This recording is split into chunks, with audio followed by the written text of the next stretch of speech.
ರಾಹುಲ್ ಗಾಂಧಿ ಅವರು ದೇಶದ್ರೋಹಿಗಳಿಗೆ ಬೆಂಬಲ ಮಾಡ್ತಾ ಇದ್ದಾರೆ,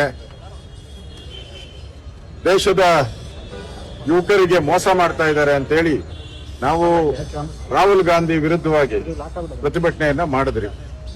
ಆದ್ರೆ ಸರ್ಕಾರ ಇವತ್ತು ನಮ್ಮನ್ನು ಅರೆಸ್ಟ್ ಮಾಡಿದ್ಮೇಲೆ ನಾವೆಲ್ಲರೂ ಕೂಡ ಪೊಲೀಸ್ ಕಸ್ಟಡಿ, ನಮ್ದಲ್ಲ ಕಸ್ಟಡಿ, ಪೊಲೀಸ್ ಕಸ್ಟಡಿಯಲ್ಲಿ ನಮ್ಮನ್ನು ಅರೆಸ್ಟ್ ಮಾಡಿ ತಗೊಂಬಂದಾಗ ಪೊಲೀಸರು ಜವಾಬ್ದಾರಿ. ಇವತ್ತು ಬೇಕು ಅಂತ ಹೇಳಿ ಕಾಂಗ್ರೆಸ್ ಆಫೀಸ್ ಮುಂದೆನೆ ಕರ್ಕೊಂಬಂದ್ರು. ಎಲ್ಲ ಮಚ್ಚು, ಲಾಂಗು, ಮೊಟ್ಟೆಗಳು, ಅವ್ಯಾಚ ಶಬ್ದಗಳು. ನಮ್ಮ MLA ರಾಮಮೂರ್ತಿ ಅವ್ರಿಗೆ MLA ಹೊಡೆದಿದ್ದಾರೆ, ಅಶ್ವತ್ಥನಾರಾಯಣ್ ಹೊಡೆದಿದ್ದಾರೆ, ಹರೀಶ್ ಅವ್ರಿಗಂತೂ ಹೆಗ್ಗಾಮಗ ಮೊಟ್ಟೆಯಲ್ಲಿ ಹೊಡೆದಿದ್ದಾರೆ. ಎಲ್ಲ ಅವ್ಯಾಚ ಈ ತರ ನೋಡಿದ್ರೆ ನನ್ಗನ್ಸುತ್ತೆ ಕರ್ನಾಟಕದಲ್ಲಿರುವಂತದ್ದು ಗೂಂಡಾ ರಾಜ್ಯ.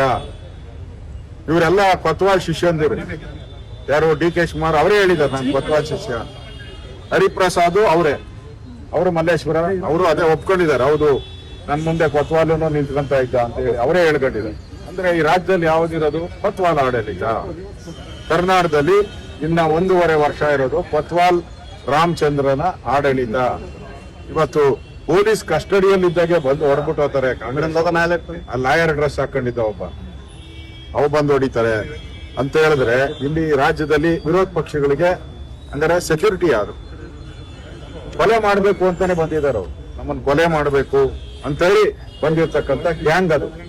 ಇವರೆಲ್ಲ ಗೂಂಡಾಗಳೆಲ್ಲ, ಇವರೆಲ್ಲ ಟೆರರಿಸ್ಟ್ಗಳ ಹತ್ರ ಟ್ರೈನಿಂಗ್. ಗೂಂಡಾಗಳಂದ್ರೆ ಪೊಲೀಸರು ಭಯ ಬೀಳ್ತಾರೆ. ಇವರು ಟೆರರಿಸ್ಟ್ಗಳ ಹತ್ರ ಟ್ರೈನಿಂಗ್ ಮಾಡ್ಕೊಂಡು ಪಾಕಿಸ್ತಾನದ ಏಜೆಂಟ್ ರೀತಿ ಹಿಂದೂಗಳ ಮೇಲೆ ಹಲ್ಲೆ ಮಾಡಕ್ಕೆ ಬಂದಿದ್ದಾರೆ. ಇದು ನಡೆದಂತ ಹಲ್ಲೆ ಹಿಂದೂಗಳ ಮೇಲೆ ನಡೆದಂತ ಹಲ್ಲೆ. ಪಾಕಿಸ್ತಾನ ಪರವಾಗಿರುವಂತವ್ರು ಹಿಂದೂಗಳ ಮೇಲೆ ಮಾಡಿದಂತ ಹಲ್ಲೆ ಇದು. ಇದನ್ನ ಖಂಡಿಸ್ತೀರಿ. ಇದನ್ನ ಖಂಡಿಸಿ ಇವಾಗ ಕಮಿಷನರ್ಗೆ ಹೋಗಿ ನಾವು ಕಂಪ್ಲೇಂಟ್ ಅನ್ನ ಕೊಡ್ತಾ ಇದೀವಿ. ಅವ್ರನ್ನ ಕೂಡಲೇ ಗೂಂಡಾ ಆಕ್ಟ್ ಅಲ್ಲಿ ಬಂಧಿಸ್ಬೇಕು. ಎಲ್ಲ CCTV ಕ್ಯಾಮೆರಾದಲ್ಲಿದೆ. ಕೂಡಲೇ ಬಂಧಿಸ್ಬೇಕು. ಇಲ್ಲ ಅಂದ್ರೆ ಇದು ಗೂಂಡಾ ರಾಜ್ಯ.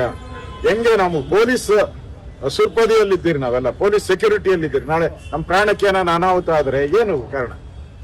ನಮ್ಮ ಪ್ರಾಣಕ್ಕೆ ರಕ್ಷಣೆ ಏನೇ ಇದೆ? ವಿರೋಧ ಪಕ್ಷಗಳ ವ್ಯಕ್ತಿಗಳಿಗೆ ಬಂದವರೆಲ್ಲ MLAಗಳು, ಸುಮಾರು 15 ಜನ MLAಗಳಿದ್ರು, MLCಗಳಿದ್ರು. ನಮಗೆ ರಕ್ಷಣೆ ಇಲ್ಲ ಅಂತ ಹೇಳಿದ್ರೆ ನಾವು ಯಾರ ರಕ್ಷಣೆಯನ್ನ ಕೇಳಬೇಕು? ಅದರಿಂದ ಇದೊಂದು ಗೂಂಡಾ ರಾಜ್ಯ, ಗೂಂಡಾ ಮುಖ್ಯಮಂತ್ರಿ, ಕಾಂಗ್ರೆಸ್ ಅಧ್ಯಕ್ಷರು ಇದರ ವಿರುದ್ಧವಾಗಿ ಕಂಪ್ಲೇಂಟ್. ಪಕ್ಕಾ ಪ್ರೀ ಪ್ಲಾನ್ ಆಗಿ ಮಾಡಿದ್ದಾರೆ. ಪಕ್ಕಾ ಪ್ರೀ ಪ್ಲಾನ್. ಇಲ್ಲ ಅವಶ್ಯಕತೆ ಏನಿತ್ತು ಅಲ್ವೇ ಬರೋಕೆ ಅವಶ್ಯಕತೆ ಏನಿತ್ತು? ಬಿಜೆಪಿ ಕಚೇರಿ ಮುಂದೆನೂ ಕೂಡ ಪ್ರತಿಭಟನೆ ಮಾಡಿದ್ರು. ಈ ತರ ನಾವೇನ ಮಾಡಿದ್ರ? ನಮ್ ಬಿಜೆಪಿ ಕಚೇರಿ ಮುಂದೆ 10 ಸರಿ ಪ್ರತಿಭಟನೆ ಮಾಡಿದ್ದಾರೆ. ನಾವ್ ಒಂದ್ಸರಿ ಮೊಟ್ಟೆ ಹೊಡೆದಿದ್ದೀರಾ, ಒಂದ್ಸರಿ ಚಾಕು ತಗೊಂಡ್ ಹೋಗಿದ್ದೀರಾ, ಒಂದ್ಸರಿ ಲಾಂಗ್ ತಗೊಂಡ್ ಹೋಗಿದ್ದೀರಾ. ಇವರು ಲಾಂಗ್ಗಳು, ಚಾಕುಗಳು, ಬಾಂಬ್ಗಳಿದ್ವನೋ ಗೊತ್ತಿಲ್ಲ. ಇವಾಗ ಕಾಂಗ್ರೆಸ್ ಆಫೀಸ್ನ ತನಿಖೆ ಮಾಡಬೇಕು. ಕಾಂಗ್ರೆಸ್ ಆಫೀಸಲ್ಲಿ ಬಾಂಬ್ಗಳಿದೆ. ಇಷ್ಟೆಲ್ಲ ಮಾಡಿದವರು ಬಾಂಬ್ಗಳಿರ್ಬೇಕು. ಕಾಂಗ್ರೆಸ್ ಆಫೀಸಲ್ಲಿ ಬಾಂಬ್ಗಳಿರ್ಬೇಕು. ಗೊತ್ತಿಲ್ಲ ಇವ್ರಿಗೆ. ಯಾಕಂದ್ರೆ ಪಾಕಿಸ್ತಾನ ಲಿಂಕ್ ಇರೋರು, ಪಾಕಿಸ್ತಾನಕ್ಕೆ ಬೆಂಬಲ ಮಾಡೋರು, ಪಾಕಿಸ್ತಾನ ಜಿಂದಾಬಾದ್ ಅಂದ್ರೆ ಅವ್ರಿಗೆಲ್ಲ ಸೇಫ್ಟಿ ಕೊಡೋ ಅಂತವ್ರು. ಇಂಥವ್ರಿಗೆ ಇವಾಗ ಕಾಂಗ್ರೆಸ್ ಆಫೀಸು ಗೂಂಡಾಗಳ ಆಫೀಸ್ ಆಗಿದೆ. ಅದರಿಂದ ಕಾಂಗ್ರೆಸ್ ಆಫೀಸಲ್ಲಿ ಬಾಂಬ್ಗಳಿರ್ಬೋದು. ಕೂಡಲೇ ಪೊಲೀಸರು ತನಿಖೆ ಮಾಡಬೇಕು, ರೈಡ್ ಮಾಡಬೇಕು ಅನ್ನೋ ಆಗ್ರಹವನ್ನ ಮಾಡ್ತಾ ಇದ್ದಾರೆ. Thank you. ಹೋಗೋಣ.